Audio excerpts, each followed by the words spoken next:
Hey guys, Doug Fruchey here. Just had a great talk with Mike G in the morning. Just wanted to take a minute and let you know, if you want to get serious about your fitness and have any questions for me, feel free to reach out, Doug Fruchey at Gmail, or on socials, Douglas Fruchey on Instagram. Thanks a lot. You know what time it is. Buckle up and enjoy the ride. Greetings to our loyal WFYL listeners around the world. Welcome to a special edition of the program from Los Angeles, California. I want to thank each and every one of you for tuning in once again, because you still have the right to hear and the right to be heard. Ladies and gentlemen, my name is Mike G, and you're participating in Mike G in the Morning with the Law Matters. And you can listen to our program every Friday at 7 a.m. Eastern, only on the Freedom Station, WFYL. So let's be heard. I want to remind you, if you're listening over the airwaves, that you can watch the complete video version of this interview by visiting Mike G in the Morning on YouTube. Check it out. Don't forget to subscribe. Give us a thumbs up. We've got a very special guest in studio here today. We've got Doug Fruchey. Doug is a professional bodybuilder, IFBB Pro. He has also been featured on Soft White Underbelly, telling the story about his life. He is Mr. New Mexico, and most importantly, he is the face of Gold's Venice. Doug, thank you so much for joining us. Well, it's quite a flattering introduction. Thank you. Thanks for having me. Excited to be here. And, yeah. I noticed your face when I said the face of Gold's Venice. Your eyebrow is sort of raised. Yeah, that's, like I said, I don't know, I love that place a lot. I don't know if they'd say I was the face, but that's quite flattering. Thank you. Well, there's two classes over there at Gold's Venice. You have the old school, you have your living legends, and I put them in a different category of their own. You know, the godfather of bodybuilding, Charles Glass, one of your coaches. Yeah. And other guys in that category. But as of today, you are the face of Gold's Venice. Make no mistake about it. How does that feel? I mean, I just hope I sure hope that I put a good face out there. You know, that's one thing I think I hear, a lot of people talk about how it's changed since the back in the day and stuff like that. And I always try to be the antithesis of that idea, And I hope that I do a good job. But like I said, that's quite flattering. It's quite a meaningful title, if you ask me. Now, when people say that it's changed over the years, are these people who have actually been in that building and been there? Oh, yeah. Some of the coolest things I've heard in there is some of the old people sharing pictures of what it was like and saying just that, man, it's just not like it was. It's lost some of its stuff. But it's definitely not said as negatively from the people that have been there. They still hold the affection for the community and the camaraderie that's there, and I think that's really the thing that hasn't changed. Would you agree that there is a different energy in that building when you walk in that door? It's just unlike anywhere else, all the icons who have been there? Absolutely. There's just something really, really special about it. I've never wanted to train anywhere else once I started training there. And it feels weird every time I train anywhere else. And what year did you get over to Gold's? I got to Gold's in 2015. On March 18th, 2015 is when I moved to LA from New Mexico. And I mean, I moved for the gym. And then I started my business there in 2018. So when you go there, had you trained there previously and said, hey, I've got to pick up and move because of this gym? Or did you go out there knowing this is the place, so now I want to train there? A little bit. I mean, I had known that since before, but a friend of mine invited me to come to the LA Fit Expo and stay at his house, and I had never been to the gym. And so I came out here from New Mexico to visit, went to the gym, and then I think I went back, and it might have been 2 or 3 days before I started making arrangements to head back to LA, and that was it. Now, when you got there, when you picked up and moved and got to that building, did you ever think that you'd be in this position where you are the face of that building? I mean, it was definitely something. No, I wouldn't say that I ever would think that that it would have taken as many awesome turns as it has, but I knew that I was coming out here for a reason and to be involved in this community and to, you know, live that LA dream. I can distinctly remember several movies when I was a kid of people getting off the bus in LA from wherever they came from and chasing their dreams. And I don't know, that stuck with me from the time I was real young. So best decision I ever made, but could never have imagined it has gone the way it has. Well, we're certainly glad for you, Caden. I want you to go ahead and bring up some of those photos just to give our audience members who are watching on YouTube a little bit of perspective. You see Doug as he sits here today, a massive human being. But I want you to see some of the photos of Doug on stage in his competitions. If you can just see, imagine what it takes, the kind of discipline and effort that it takes to do that to your body. Why don't you pull up, there's a second one where there's a few different shots of Doug on stage. Doug, where was that? Why don't you tell us? That's the Texas Pro. So that was my my first year being a pro after winning my pro card in Mexico. I always said that when I turned pro, I was like, I'm not going to waste any time. I'm going to make sure to get on stage because who knows, you know. So that was in Dallas. That was my second pro show. That's excellent. And then there's a second one on Twitter, I believe, where they've got a couple of different shots of you while you're on stage. If you could pull that up, Caden, so that Doug could tell us a little bit about that. So I think Twitter, I may need a Oh, to no sign in dice. for. No Yeah, dice. the Twitter link, but I can keep on scrolling through. All right, those if why you don't want. we go ahead and show that other photo that I gave you? Because, Doug, they also got a picture of me and how I feel when I get to Gold's Venice and I'm around you and your peers. I don't know if you've ever seen this photo. Yeah, I have, I think. But in all fairness, a lot of people probably feel like that around you because you got to understand that you're the top of the top of the top in the world. What does that feel like, knowing that there's levels to this game and you're at the top of it? You know, it's funny because as much as I look back and see the journey where I come from, I still feel like there's so much more, both in the physique development that I want to see and in the career development that I want to see. So I don't necessarily feel like I'm at, you know, I forget, I guess, that I'm at the top. But I can imagine the perspective is quite different. And I was actually just saying to my wife on the way over here that sometimes you get to see, like, somebody will see me and I'll see the reaction on their face, and you know, you don't even really have to really specify what it is they feel. You can see the emotional reaction of some kind from them. And that's, you know, I never used to notice it when I was younger, but now as I guess I'm starting to notice it more recently. It's an interesting feeling. I will say that. Caden, we're done with that. We could be good at this point. If you want to try to get into that Twitter on the side, you can go ahead and do that. Doug, I want to just tell you from the outside looking in, first time I went to Gold's Venice, I see you, and I think this is the most massive human being I've ever seen in person my entire life. And I remember talking to my dad on the phone saying, you wouldn't believe this guy that I saw at Gold's today. He's the largest human being I've ever seen in my entire life. And he starts comparing to some athletes saying, oh, is he this guy's size? Is he that guy's size? Who is he built like? I said, the Incredible Hulk. That's who this guy is built like that. But one thing I noticed about you, Doug, is you're a very polite guy. You got a very kind soul to you. I don't know if anybody's ever said that to you, but guys like me walk in there. We're civilians. And you would think that somebody of your caliber might say, oh, what are these bums doing in here?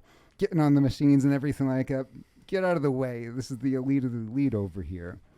But I saw you at the bottom of the stairs one day. You just looked me in the eye, smiled, said hello, good morning, whatever it was. And I don't know that people would expect that of somebody of your caliber. Do you think that people misinterpret the way you'd behave and interact with them automatically? Do they judge the book by a cover, maybe? I think so a lot. I've had people tell me that, you know, they didn't, you know, they're like, oh, well, I didn't want to come up and bother you while you were training, stuff like that.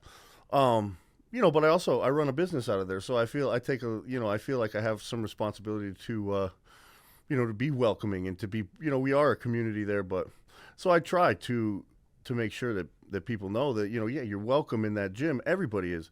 I think that's the biggest misconception, is that people think, oh, I'm not, a bodybuilder or I'm not in super great shape. I can't go to that gym. I don't belong. It's like, no, you'd be so surprised how supportive everybody is in there, and I think that's probably the bigger misconception is just that the gym is so much more of a welcoming and encouraging community than anything else. I was totally in that position where I didn't want to bother you when I asked you to come on the program. Yeah. You know, I walked over, you know, I don't know if I want to bother him. He's busy training somebody. And it looked like you had a break between exercises. So I walked on over and I asked you, and you were so polite about it. You said, of course, I'd love to come on. And of course, what I had to do at the end was cross you up on the fist bump versus handshake and feel like a total fool and walk Oh, it away happens yelling at myself. all the time. Why are you such a loser? Don't be You so asked him, hard he on said yourself. yes, and you cross him up like that. Idiot. But where does that come from? Where do you get that from? Is that something that came from your upbringing with your mother? Or? Oh, absolutely. You know, definitely from my mother.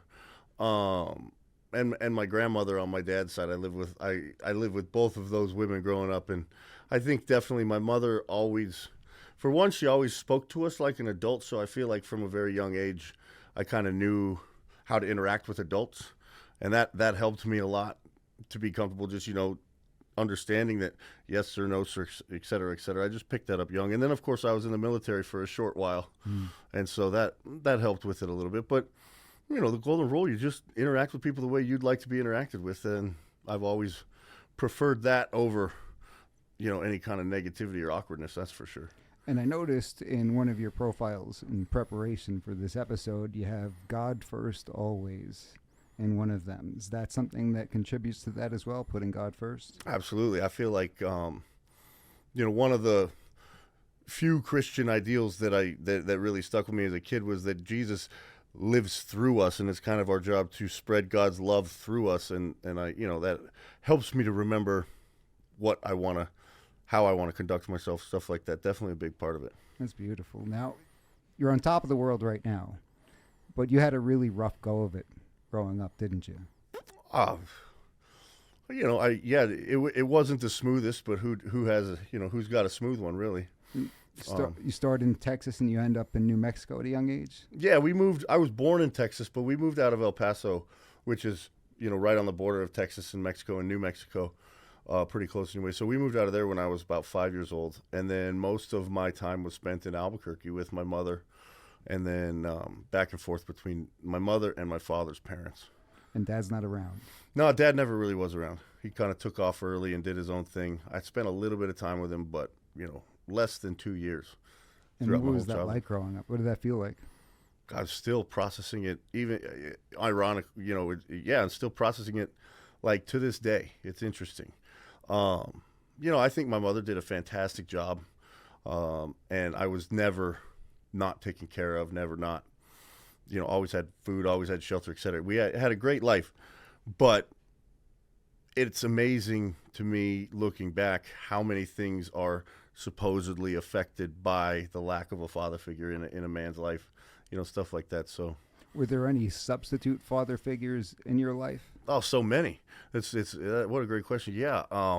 For one, my dad's father really stepped up, and you know, I lived with them for a while, so he was probably my first father figure. But even like, you know, Charles and Frankie and the people that I've met at the gym of you know, the older generation that have really taken me under their wing and taught them stuff. I've told my mother before, I said, I know you feel guilty about, you know, the fact that my dad took off, but you have to rest assured that I've had plenty of good examples of men in my life that I'm super thankful for. And did she remarry when you were younger? Oh yeah, my mother's been married a few times. She remarried a couple times, yeah. And this is while you were younger? Mm-hmm. Yeah. And was that difficult with people coming in and out when you don't have that father figure when you're young? No, I probably made it more difficult on them than they did me.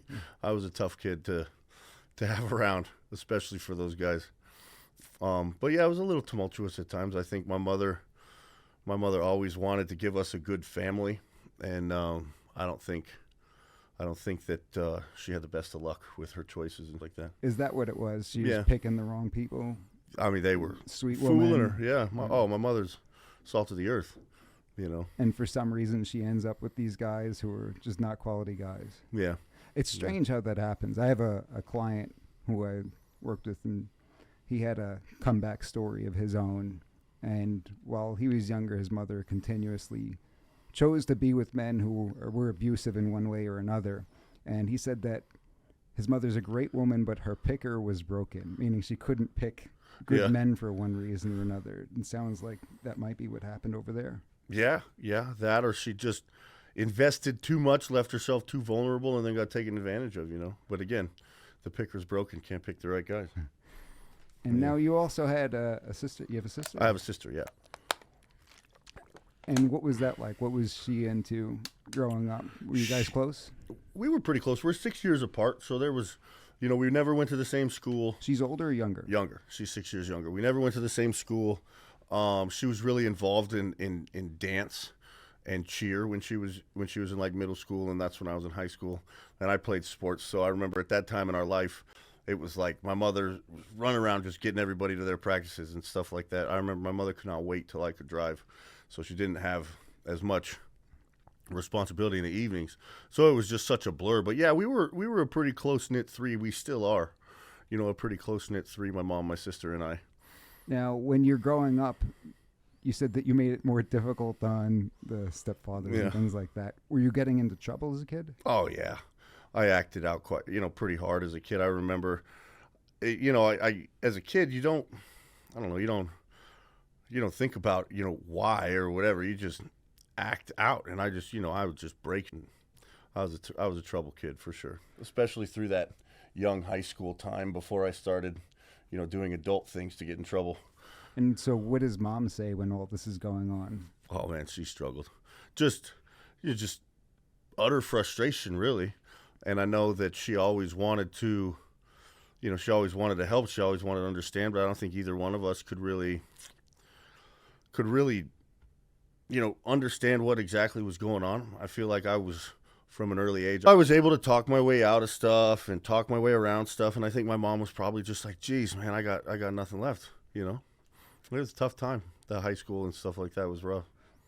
Were there unresolved issues with respect to your dad not being around and stuff like that? Is that what was causing acting out? Or I think so. I think a lot of those unresolved issues are coming to a head like now in my mid-30s, when it's like, okay, now I've been acting out since then. Just kind of, I mean, the good thing is that bodybuilding really is my addiction, and it's really the thing it's the only thing that's kept me focused through a bit of emotional turmoil my whole life. It's really been the thing that it's like, if I gravitate towards that, I can actually stay calm and focused and put my energy towards something positive. So when you were in high school and you're growing up, what are you built like? I was a pretty thick boned kid, pretty athletic. I played a lot of basketball.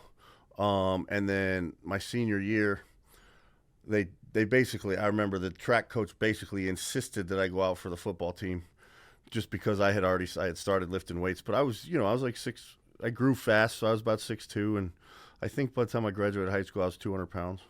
So 6'2", 200. I've heard you say that you were physically inclined for football, but mentally inclined for basketball. What do you mean by that? Well, basketball was my first love. I was exposed to basketball really young, like 5 or 6 years old. I was already dribbling a basketball. I was really young, but just physically, I was a pretty thick-boned kid, had a lot of power, and probably would have been better at football had I been groomed for it.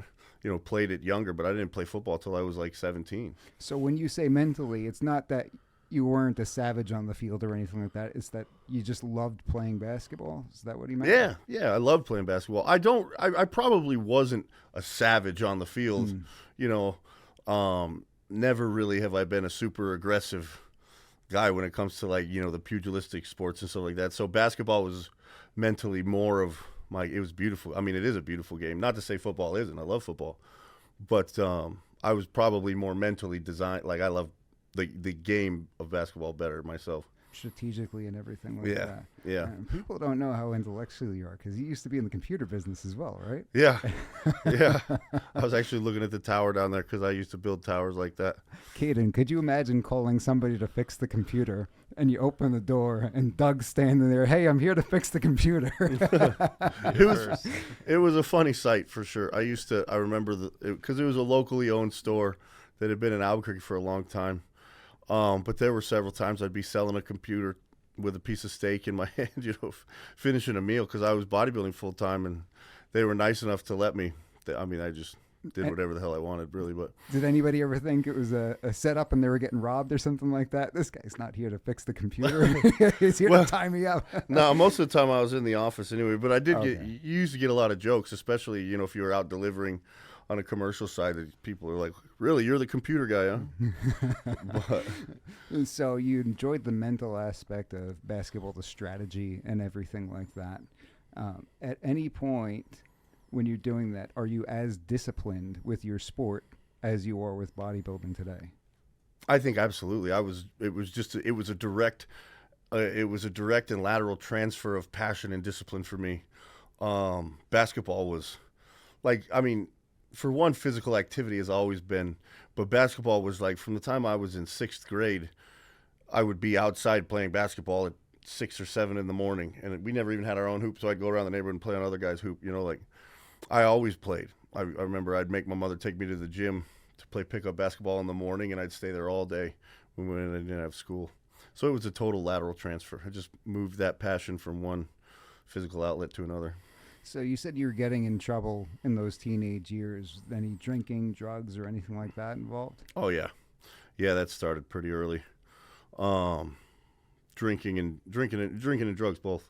Unless, I guess they probably didn't get serious until like my junior year of high school, because I had 2 pretty good years, playing sports and staying on the good track and stuff like that. So probably maybe like the second semester of my junior year when stuff kind of started to fall apart on the basketball.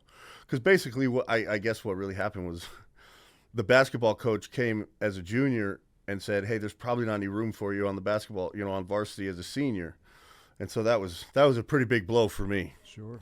I remember that. I always figure whatever, now that I'm 36, it's like whatever you remember vividly, you can pretty much assume that affected you pretty harshly. So I remember that vividly.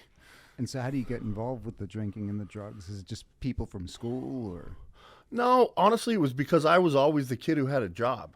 And so I always hung out with the older guys. So really, looking back, I feel like I was the kid bringing the drugs to the high school kids, because I remember I worked at Arby's. That's one of the first places I found drugs and stuff like that. And was it prominent in that area? Was it popular for kids your age to be drinking and using drugs? Oh, yeah, drinking especially. I mean, I remember they had a special unit of police officers called the Party Patrol that would go around busting high school parties. Big stuff. Well, in New Mexico, there's really not much else to do. I mean, they have a really big DWI problem. They have a really big, teenage underage drinking problem. They have a really big meth problem. It's probably domestic abuse as well. Right? Oh yeah, Albuquerque's pretty rough spot, really. And so, what kind of drugs are being introduced at that age? Marijuana was first. Then it was cocaine, and then meth. Those 3 came. That was about it. This is while you're in high school? Yeah. Then you don't go play college basketball. You join the service. Is that right? Yeah. So what happened with college basketball? It was never on the table. Like I said, I got cut as a junior, and then I went and played football.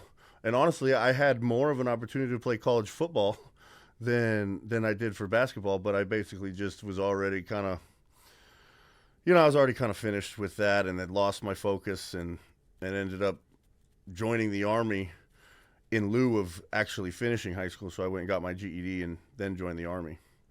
And so how long do you spend in the Army?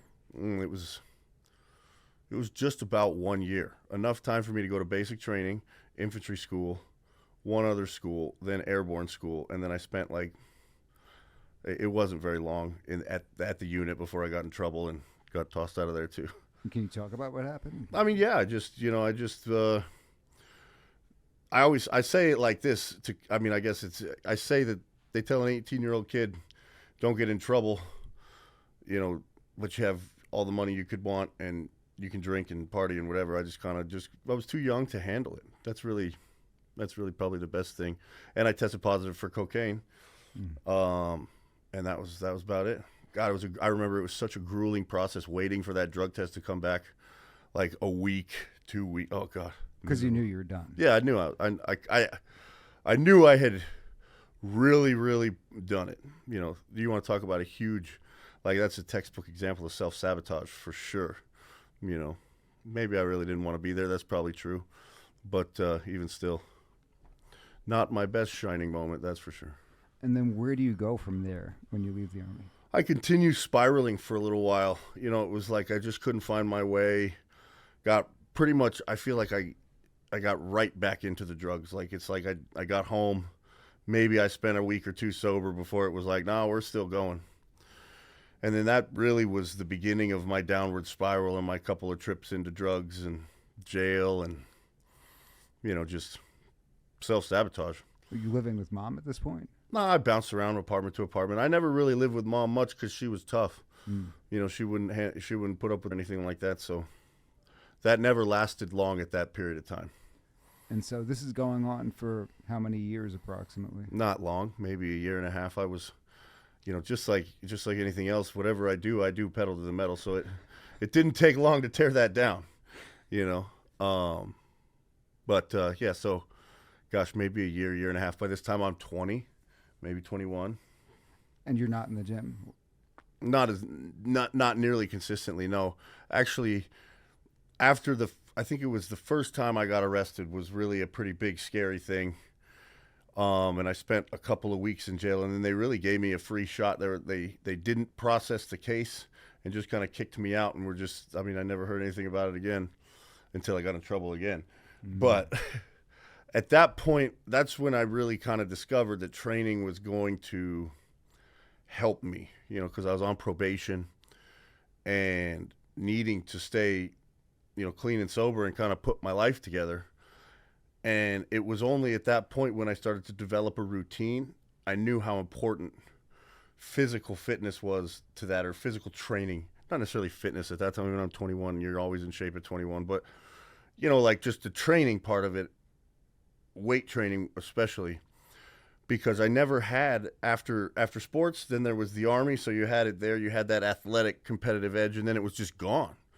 And I didn't have anything. So that bodybuilding and training really came in to give me that.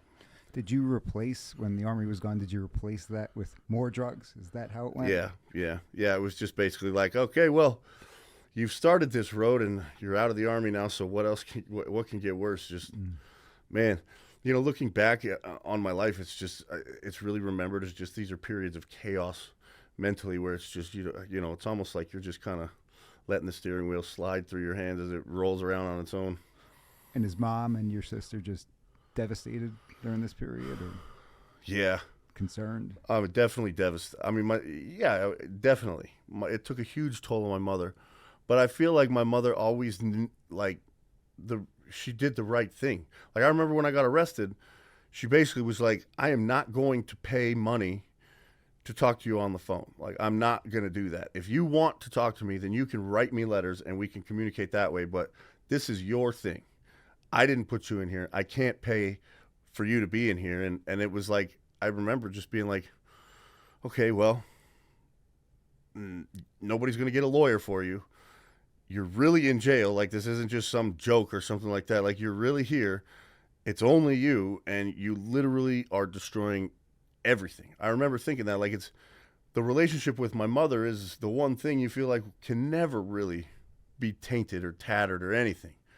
And it was, it was just testing it from there. But at the same time, like I said, you remember it vividly. It must have really affected you.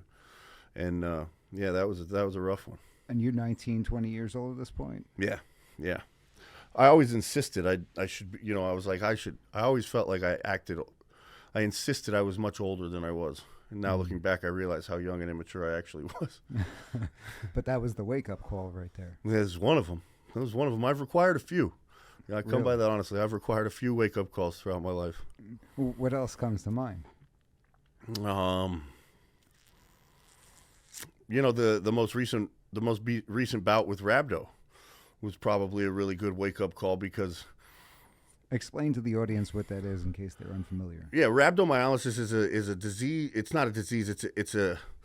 What happens is your kidneys can't process what's happening to your body due to overtraining and dehydration. And so your kidneys basically get backed up with your muscle tissue that's dissolving essentially. And it takes a good while for your kidneys to flush all that out. And during that time, your body just becomes extremely lethargic and your muscle really starts going away. It was a crazy experience. What does that feel like? How do you know that something's wrong? Well, for one, I just remember being so weak. And when you're preparing for a bodybuilding show, I was like 5 weeks out from going to Europe in November last year to compete. And I had a new coach, we hadn't worked together very much, especially for a show prep. And I'm pushing myself pretty hard. I'm in pretty good shape. And I just feel really run down and lethargic for like an entire week. More so than I guess is normal. But at the time, it's just like, well, that's how I should feel. I'm doing cardio every day. I'm tired. I'm not eating very much. And then all of a sudden, my legs just felt like they were going to cramp, and it stayed that way for days. For days, it was miserable. But that and it just caused such unrest with my wife and I through that time that was really a huge wake up call to how negatively some aspects of bodybuilding can really affect the rest of our life, and we don't even really know it when we're so involved in it.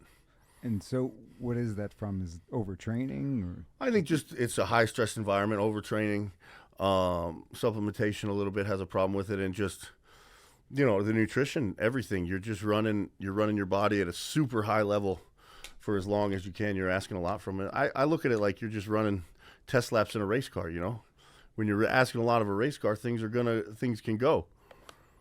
And you have to eat a ridiculous amount of calories every day in order to maintain your physique. Am I right? Eating is probably 60% of my life.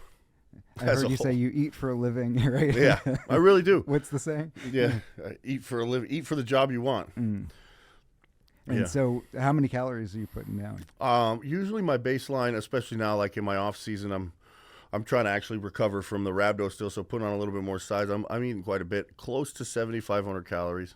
That's incredible. Oh. Now by now it's just and by now it's pretty much second nature to me. It doesn't even it's not a big deal. I've been bodybuilding for going on like 12 years now, So when you're starting to feel these symptoms for the rhabdo, what happens? Do you go to a doctor? Do you go to a hospital? Yeah, you need to go to a hospital and get them to at least put fluids through you to help flush everything out, because really the number one problem is you're dehydrated because nothing's processing through.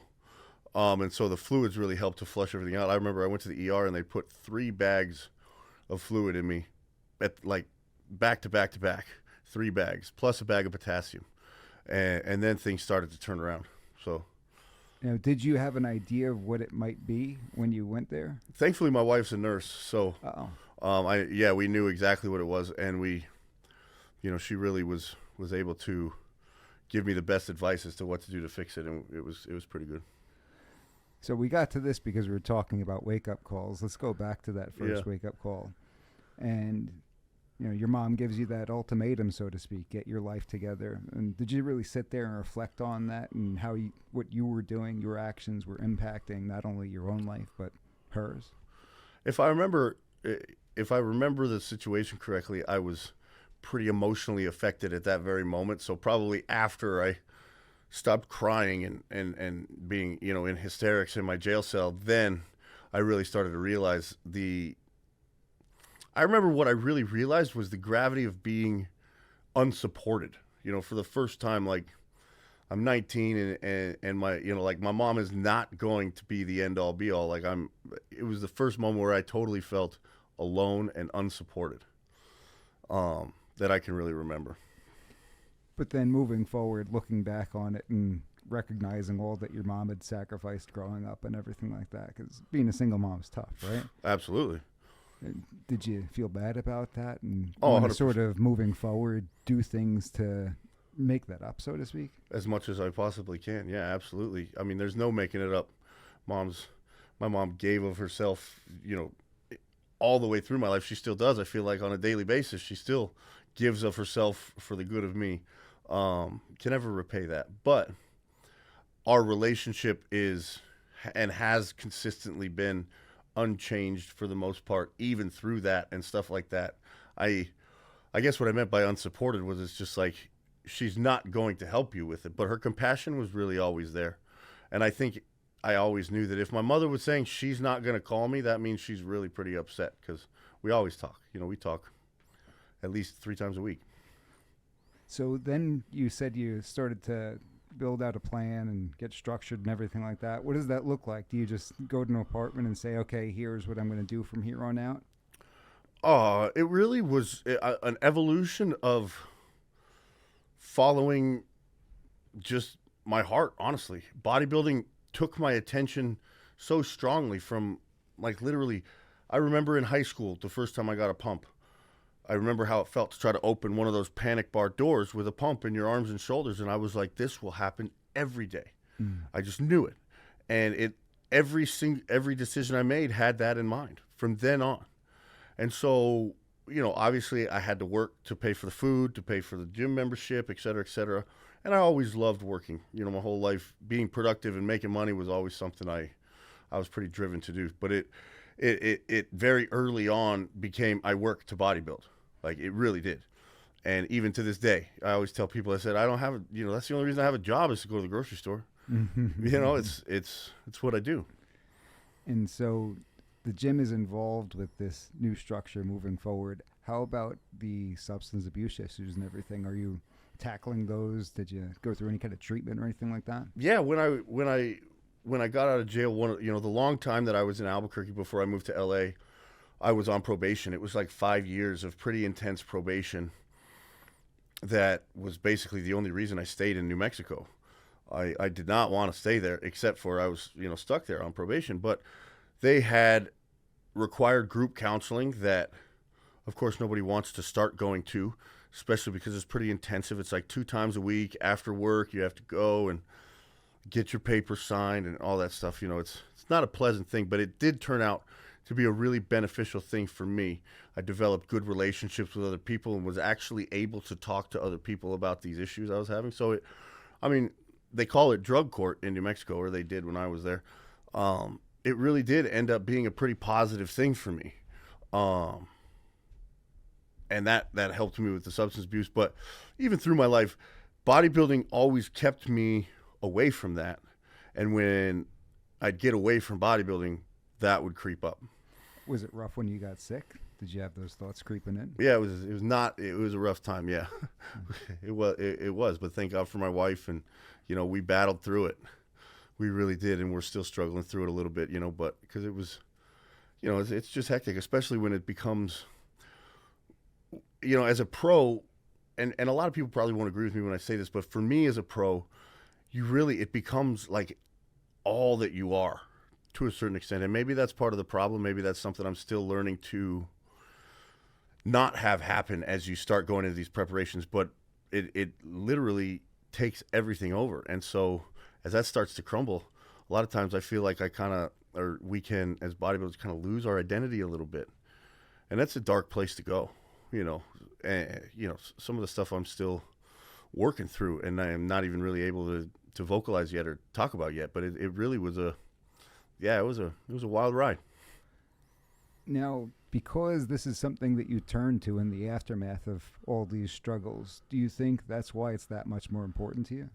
Bodybuilding? Yeah. Absolutely. I feel like I said, I honestly feel like bodybuilding and personal training, if there's anything supernatural about this world, that's one of them, is that I was made to do that, and we are made to do something on this world. On this earth, one of my favorite authors, Stephen Pressfield, talks about finding your authentic swing in life. He metaphors, just what you're supposed to do with the golf swing. And everybody's got their own unique swing, and it's like, that is where I thrive. That's what I'm supposed to do. And I do feel like it's extremely important. And I feel like the main justification for my personal bodybuilding is literally to just experientially allow me to help everybody else with their fitness journey. It's like, I've been there, I've done that, I know that, let's work through it. Now, when you're creating Doug 2.0, after you're creating the structure and you've had your legal troubles, what are you doing for work at that point? I started working at a company called IDN, which was a locksmith distributor.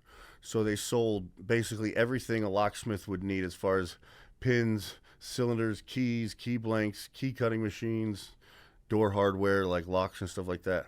How do you end up in that job? I was just really good at finding jobs. My mother will tell you, a lot of people will tell you, I'm just, I have no problem pounding the pavement, no problem applying my people skills to sell stuff and to learn a product line. So I think I probably found it on Craigslist or in the newspaper.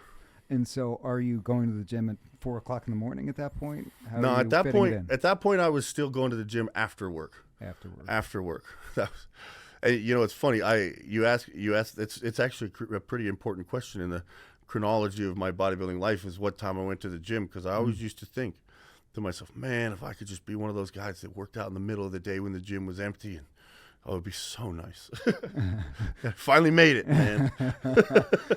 Do you work out in the middle of the day, or do you work out first thing in the morning? Because I don't think that no matter how early I get to Gold's Gym, you're always there. Always in the morning. I'm just never there after like 1 p.m. Gotcha. I always joke that Gold's has two very separate crowds.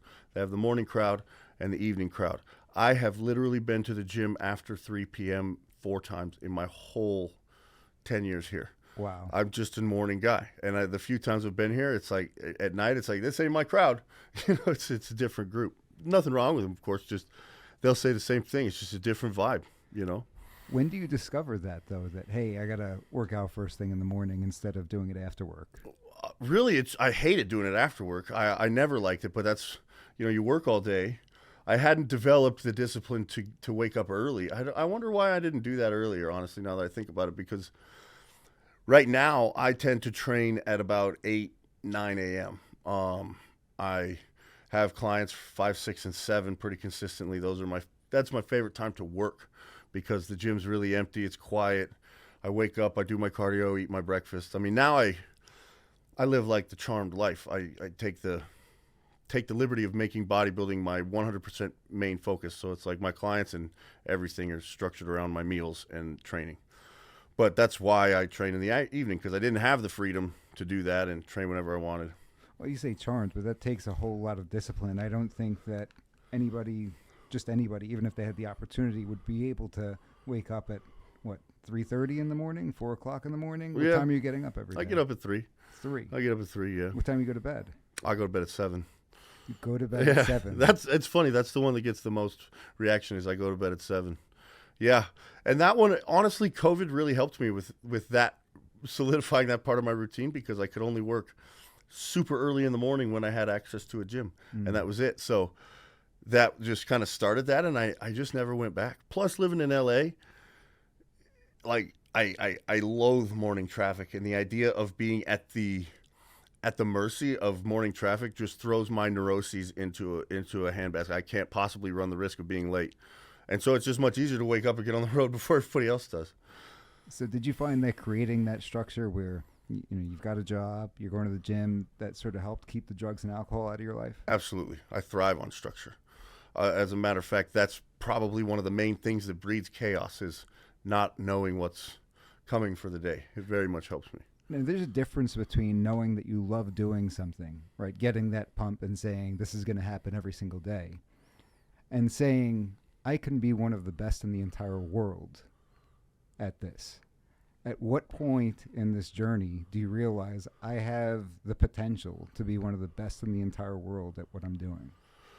When I turned pro, I finally believed it, to be honest with you. Get out of here. No, I honestly, when I turned pro, that's when I finally allowed myself to see a glimpse of what I put up there, successfully, in my opinion. And honestly, that's probably one of my biggest faults and biggest regrets, is that I didn't appreciate what I did as an amateur nearly as much as I feel like I should have. And even recently, I'm getting Facebook, rehashes where it's 7 years ago, 8 years ago, and showing up pictures that I haven't seen in, 7, 8 years. And I'm like, wow, I look way better than I do in my mind 7 years ago, and that's a pretty cool thing. But I mean, that the emotional turmoil that has been bodybuilding for me is unspeakable. It's been the most wild ride for me, just emotionally, because of things like that. I truly, honestly, I didn't believe that I could be, where I am today until I turned pro. I was always like, man, what am I going to do to get there? How am I going to stand next to these guys, Is that common in bodybuilding, though? Body dysmorphia, basically, right? Because you're not Absolutely. seeing what's actually exists in the mirror. Well, it's just we see the more competitive you are as a bodybuilder, like mentally competitive, the more this will be true. But if you look at your own physique, you see only the things you don't like. And when you look at somebody else's physique, you see only the things you wish you had. Like, it's just so, and the deeper you get into your show prep, the more you're criticizing or critiquing what you're doing, the more twisted it can get. And if you don't have a good coach or person with you to kind of, like my wife, sometimes I swear I'll take pictures in the morning and it'll make me depressed all day. And she'll have to like take a picture from 2 weeks ago and a picture from yesterday, put them together and say, look, you're getting leaner, you're fuller, you can be, you're fine. And it literally takes stuff like that sometimes. It's like an internal narcissism to the nth degree as you get deeper and deeper. It's a wild thing. But you have to have some kind of idea that I'm different than the average person. I'm built different. I have this opportunity to go in this direction, because why else would you do it? Like, what's the goal in your mind when you're devoting your entire life to this thing if you don't know that you do have the potential to be at the top?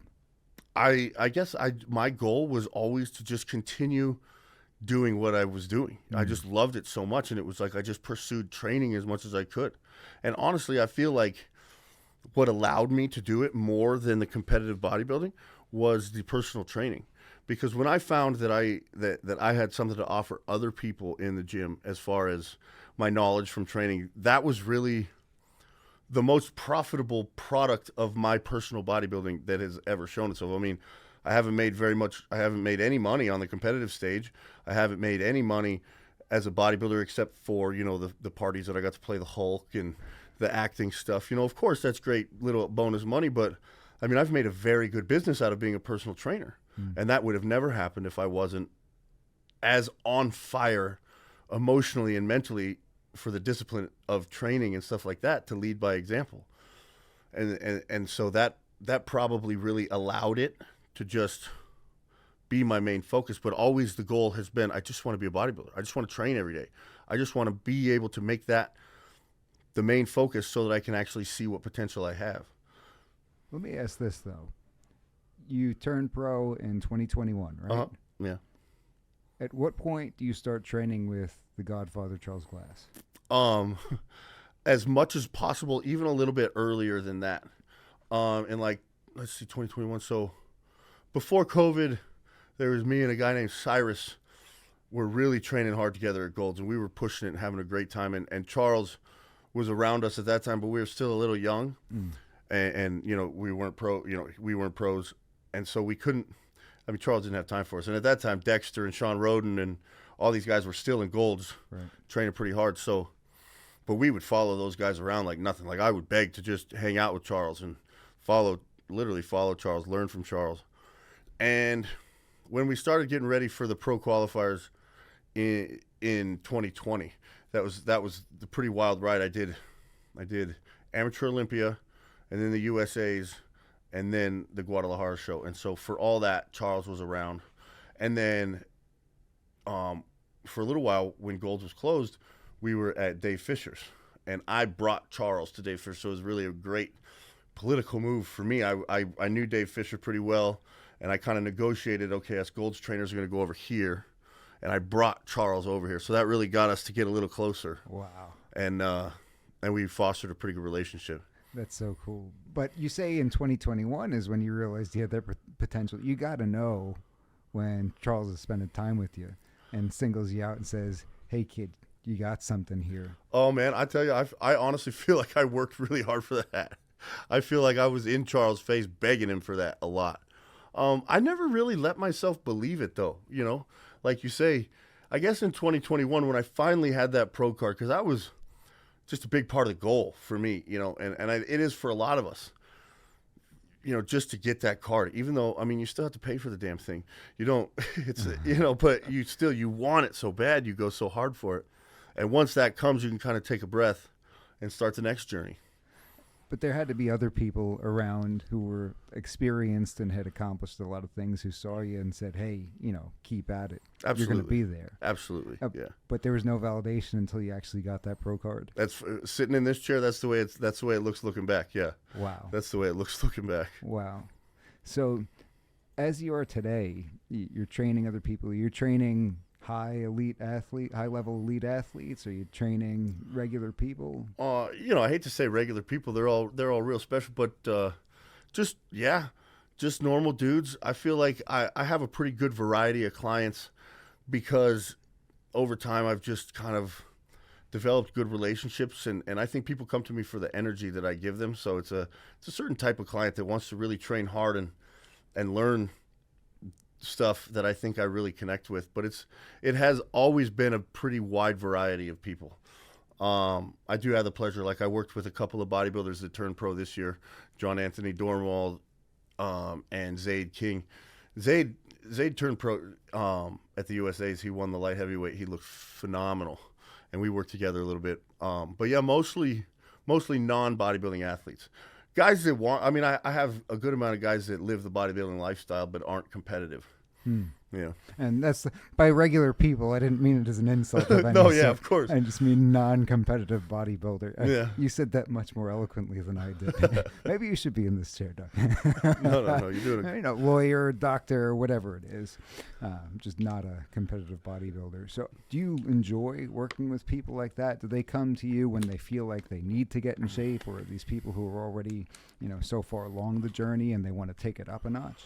I enjoy any challenge that really comes to me, as long as I feel like with me, it goes back to when I was a salesman.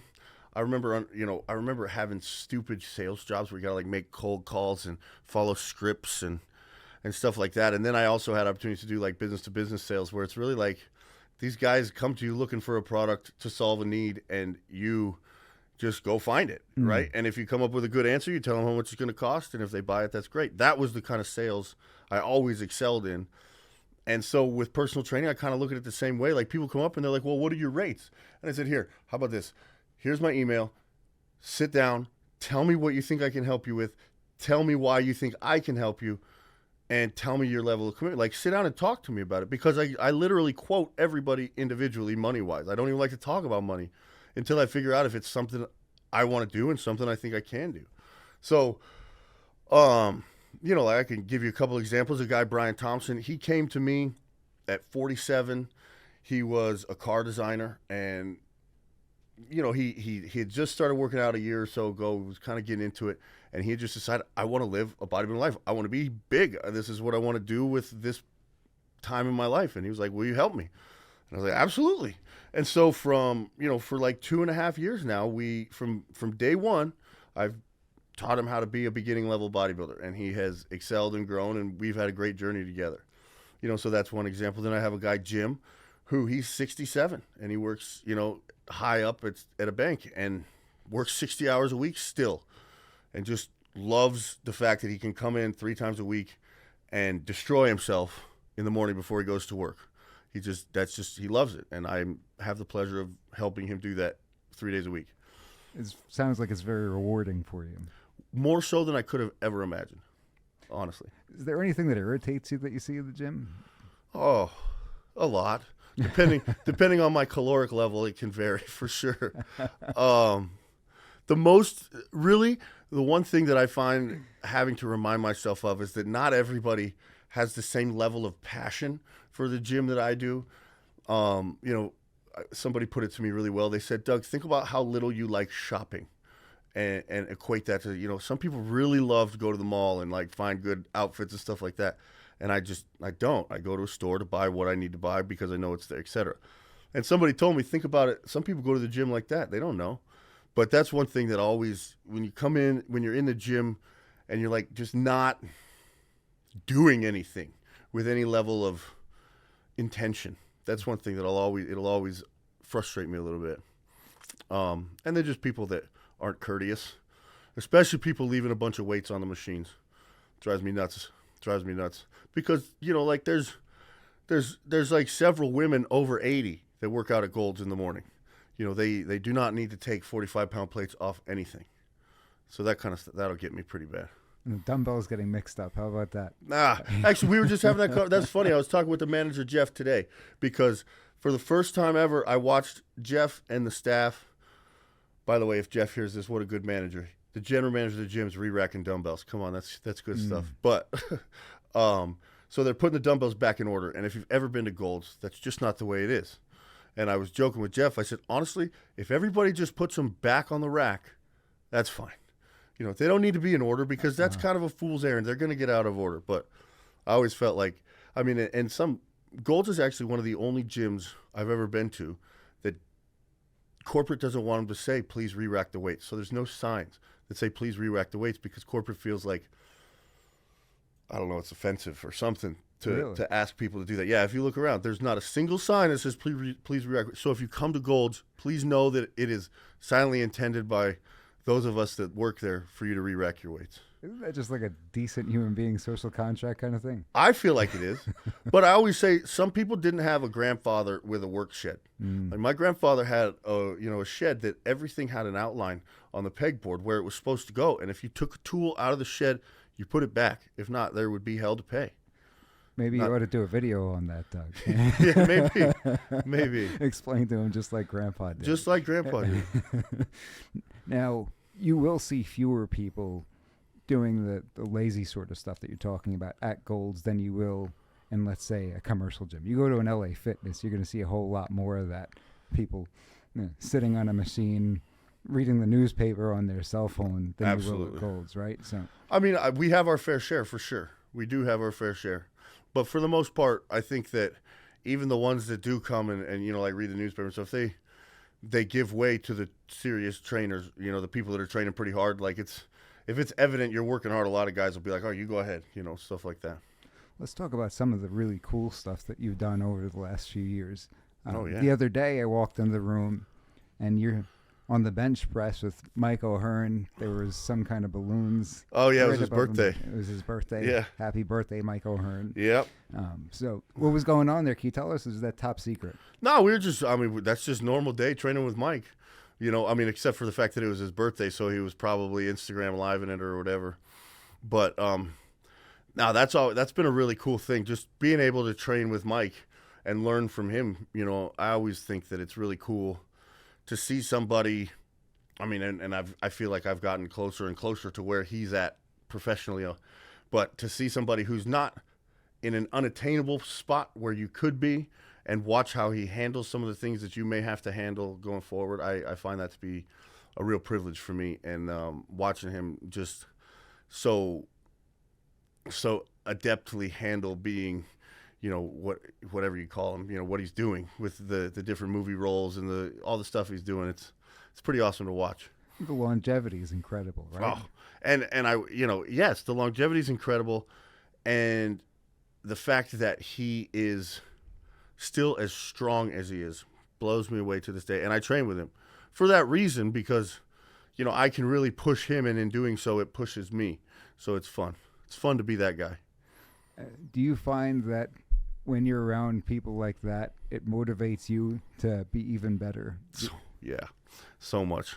It's all, and that's one thing that I feel like, because I'm not only, I'm a bigger, stronger bodybuilder, and I have a pretty intense fire for training. I've always trained on the harder side, and a lot of bodybuilders I've met, they didn't like it. A lot of bodybuilders will say it's too hard to train for bodybuilding, and that's fine. But, so I haven't found very many consistent training partners, and so it's really fun, especially being like a 300-pound guy benching 4 plates, to find other guys that can do that stuff and train with them. I feel like that's just like getting a bunch of big puppies together and putting them in a room. It's just fun. It's so much fun.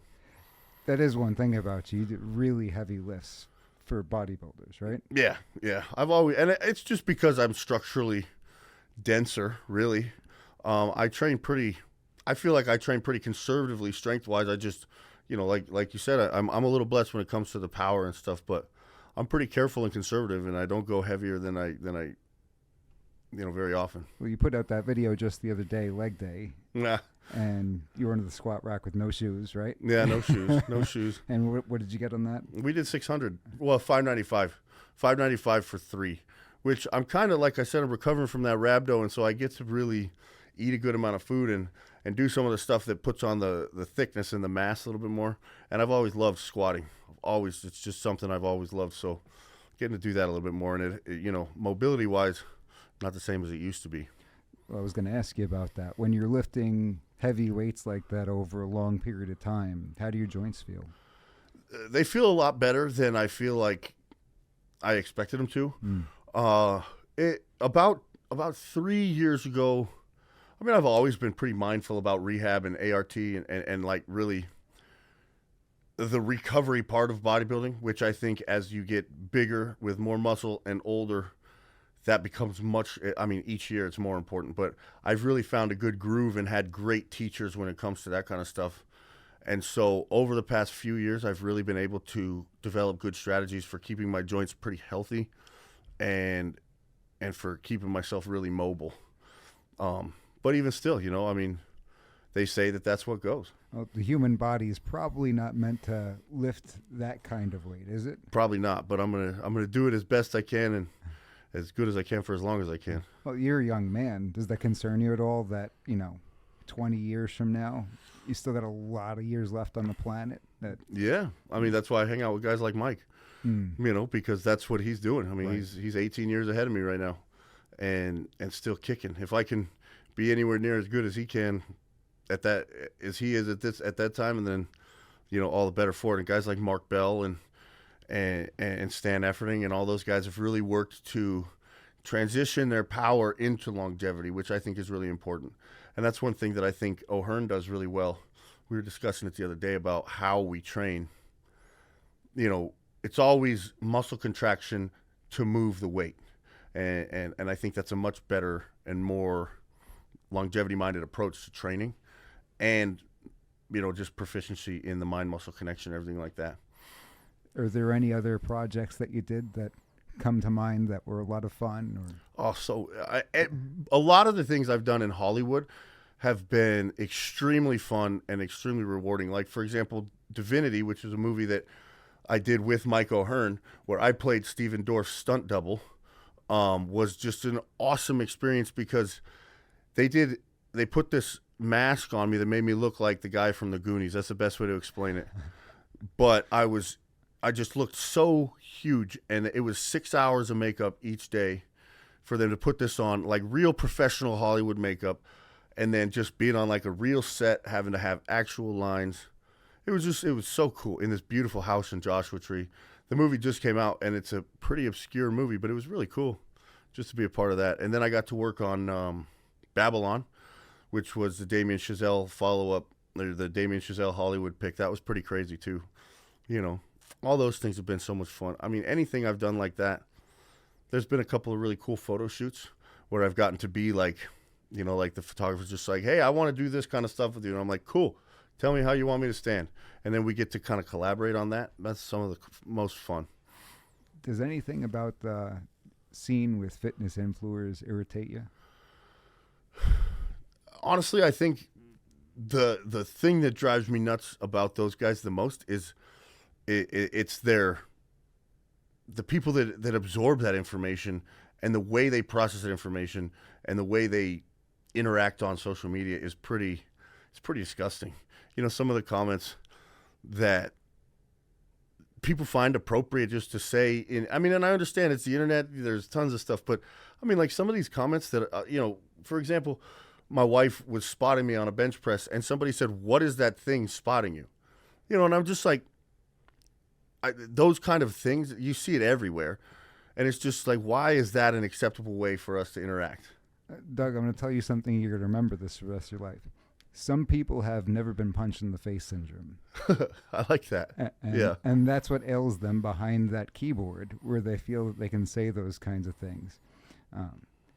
It is interesting that it actually makes it to you, though, because you think that all these people talking trash and, you've got so many followers that one thing here and there might not even make it to your screen. You might not even ever see it. Yeah. Actually, I got some really good advice from Mark from Soft White Underbelly, actually. We had a conversation about that, and he told me, he said, oh, my God, you can never read the comments. He said, if you're going to produce content, you can't consume content. It's one or the other. And that was some of the best advice, because thankfully I did miss a lot. And for a good while, my Instagram was managed, and I took myself off of it completely just because it was becoming such a distraction for social media. But at the same time, I've always, I get a lot of business from there. A lot of people reach out to me for that. So I try to stay at least aware of what's going on, but I try not to let it control my life either, because it can be wild. But I like that. Never been punched in the face syndrome. That's right. Yeah. And at what point did you get married? We got married October 10th of 2022. God bless you guys. Thank you. And so what was that like, finding somebody who would be compatible with the lifestyle? Well, she's every bit as bodybuilder as I am. She's actually an Olympian. She's been to the Olympia and retired before meeting me. So it's awesome. She's the best training partner I've ever had. And if there's one thing that's really held us together through some of the roughest times I could have imagined, it's that desire to train with each other and desire to share that with each other. But yeah, marriage is a whole other thing. Do you think it was extremely important that you found somebody who understood that level of devotion and dedication that it takes to be at the top of your field? Yeah, I think that it was definitely important. I don't see how it could really work else another way.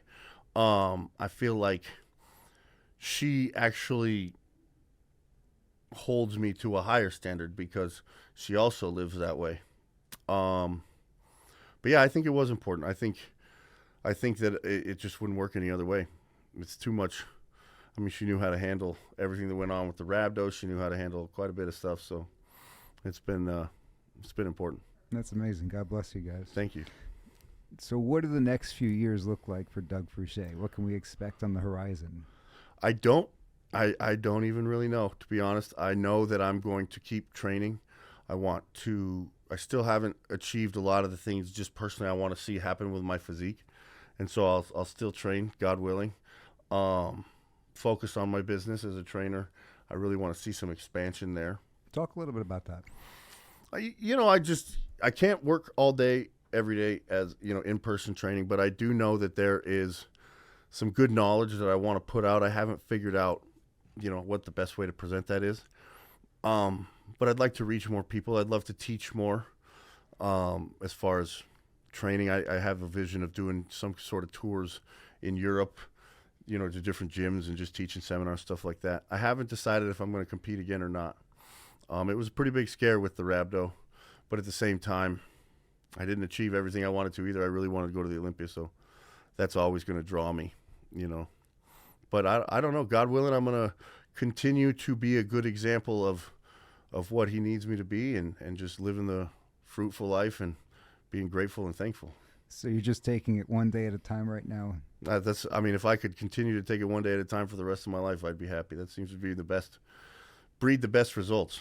I had somebody sit in that chair a couple of weeks ago, and he said that it would be exhausting for him to do things one day at a time the way we're discussing. Interesting. I'm a lot like you. Yeah. But he said that he has to have a specific goal in mind, otherwise it wouldn't work for him. And, doing things day by day by day and just not having any sort of light at the end of the tunnel doesn't work for him. Do you ever think about that? I do. What comes to mind for me is some of the best advice I ever got when I was younger. I think that having a goal is definitely something that has helped me in the past, but there's going to be certain times when, and this is one of those times where the goal isn't really clear cut, but we can't stop progress. Because we don't have a goal at this very moment doesn't mean we can just stop, because let's face it, there is no stagnation. You're either getting better or you're getting worse. And so one thing that came to mind with that was, at one point in my young life, still when I was in Albuquerque and kind of finding my bodybuilding way, I had a bodybuilding mentor that was really, really good to me. And I was all freaked out about a bunch of stuff going on. I was like, what about this, Brian? And what about this? And I don't know about this. And I don't know where I'm going to work. And he just looked at me and he said, Doug, I have found that if you just focus on doing the very best you can at whatever is directly in front of you, it'll all work out. And that has been probably one piece of the truest advice, even in retrospect. If I look back and think, okay, at this period of my life, I was truly focused on just doing the best I can in that moment. And you look at what was manifested from that as opposed to what was manifested from, I don't know what I'm doing. I don't know where my motivation is. And that's what comes to mind when I hear something like that from somebody. Is it's like, yeah, I understand the goal can really be a good motivator for you, but what happens when there is no goal? No clear-cut target. The way I see it is the best you can be is the best you will be, because everybody has limitations. So you're never going to be better than the best that you can possibly be. You also don't want to be any less than that. Exactly. So if you continue to go for better, well, how much better? Better. As best as I can be, then you're going to reach your full potential. Absolutely. Maybe I'm nuts, but that's the way I see it. Well, I mean, do we really ever know what our full potential is? Not really, because like you said, we're just focused on better. So you never really acknowledge where you are at all. You just keep getting better. It sounds like you're in a good spot right now. I do want to ask more specifically, because you were talking about growing your business. When you train people virtually, do you do things like that? Is there a place that people can reach out? Oh, yeah. I do. I have an app where I can program for you, and we can stay in touch pretty well. That's just through a company called Trainerize. So if you shoot me an email, dougfruchey@gmail, or through my Instagram, that will get back to me, and we can have a conversation about that. We'll make sure we drop those links in the description for everybody. Is there anything else that you want the audience to know? Oh, no, I think you covered it all really well. Obviously, when it comes to training or life in general, if you ever have any questions or want to talk about training, just reach out. I love sharing this stuff. It's awesome stuff. And Caden, you got any questions for Doug? This is a once-in-a-lifetime opportunity. We got to get him over at Gold's. We talked about that in the episode. I think everybody should come at least once. It's a magical place. So I've heard plenty of times, but I guess speaking of Gold's, if it wasn't Gold's Venice, do you have a secondary gym that you'd go to? Oh, yeah. I'll drop two because I love them both. Obviously, Bev Francis, powerhouse in New York. Steve is the boss, the CEO, Weinberger, and also just a really good friend of mine. So that gym is awesome. And also my wife's from Ohio, and we go to Old School Iron in Parma, which is it's an awesome gym too. So those are two gyms that rival Gold's as far as equipment and energy. And also Bev's is awesome. Gold's is awesome. Most irritating things being 6'2", 300 pounds. Flying. Yeah, that's probably what I'd say. Flying in an airplane. We got to get you a private plane, though. Yeah. From your mouth to God's ears, let's get it done. Suits are okay? Suits aren't that bad. Actually, I got my wedding suit off the rack at Neiman Marcus. Didn't even have to have it tailored. It was the only 58 regular they had, but got it off the rack. Fit perfect. I might have a guy for you. Oh, really? To do the custom stuff. That'd be awesome. Hey, I'll hook you up with Cool. that. Well, Doug, thank you so much for being here today. We really appreciate you. We wish you all the best. God bless you. Thank you, man. God bless you, and thanks for having me. It was awesome. We miss you, Ellie. Daddy loves you.